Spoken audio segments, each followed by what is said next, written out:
What's up, everyone? Criddle here, and I wanted to give an update on the update again. We did a video previously on this, but we're going to do another one because they again have postponed the update that is supposed to come out today. It has now been pushed again. We don't have a date on when that is going to happen, but it was at, let's see, 12:16 today, my time, so that would have been Eastern Standard Time. They have pushed it back, and they are disappointed. They know that we are disappointed, but they're saying that it's a big update because it's Unity 6, and they're just running into some issues, so we need to give them a little bit more time. I know a lot of you are frustrated. I'm frustrated. I think we all really want this game to be successful, and hopefully it can continue to do so. Try to be nice to the devs about it. I know that if you were in my stream, you probably heard me rant and rave on it a little bit as well. And we're all very frustrated with this situation, and I bet you that the devs are more so frustrated than the rest of the community is. That said, they were able to put out a set of patch notes of the expected patch notes. So be sure to, remember this as you are reading these. These are not going to be things that are in the game when you turn the game on today.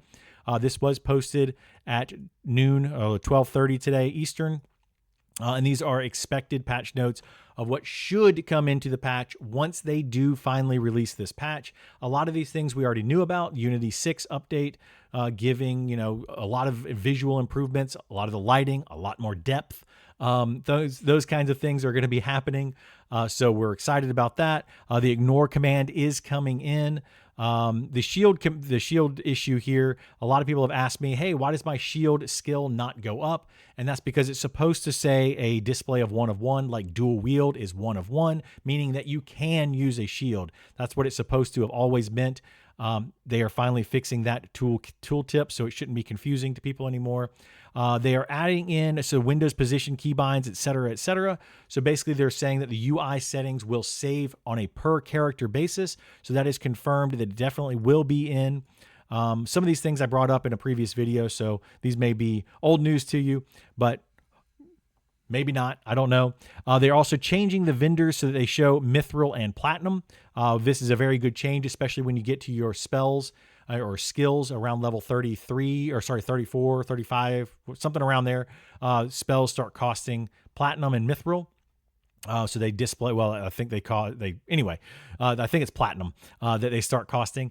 They also have added in some graphics tabs so that you can adjust the graphics specifically for things like shadow distance slider is now hooked up, ambient occlusion, all those kind of things to hopefully fine tune your experience in the game so that you can have a smoother gameplay experience based on your specific GPU. You can now see outside light inside of caves. Fantastic change. I'm absolutely loving that. I hated walking into a cave, turning around, and you can't see any light outside of it. Very unrealistic. I know this is a video game, but I'm really looking forward to that. I think this has a lot to do with Unity 6 lighting changes. Again, more depth. You can actually see more than 10 feet away from you. So hopefully, that works well. Improved quality and reliability of outside to cave transitions, all that kind of stuff.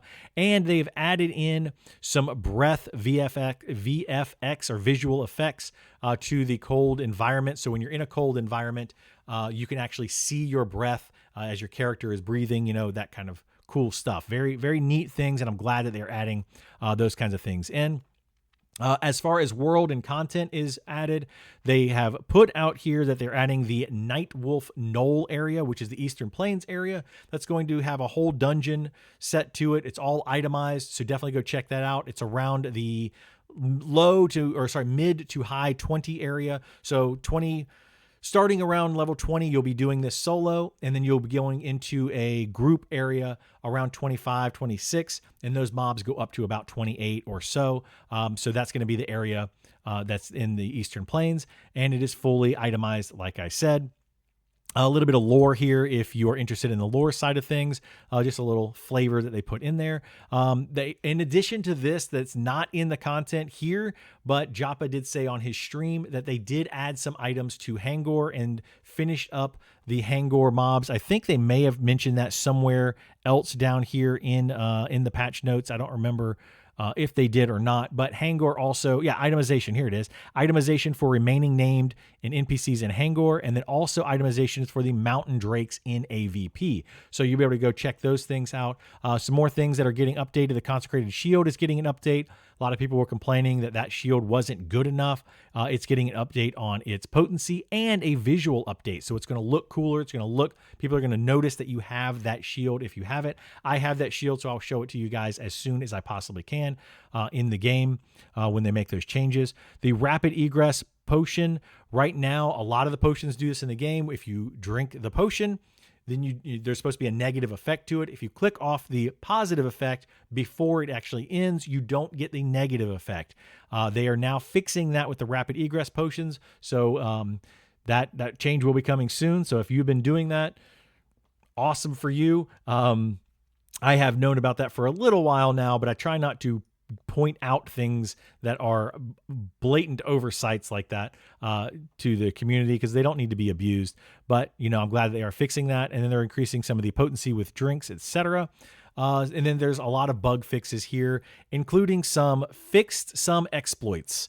I don't know exactly what that means. Hopefully it means the duping, some of the duping bugs have been fixed, and other different various exploits. They also adjusted the feign death right here. So when you successfully feign death, it works properly. It did not change the chances of the successful feign death. So lower level monks will still struggle with getting their feign death to be successful, but as you get higher level and your skill increases, you should get more successful feign deaths, and things will not break you and take you out of a successful feign death, which is really a fantastic change. Some issues with zoning from Thrown Fast to AVP have been fixed.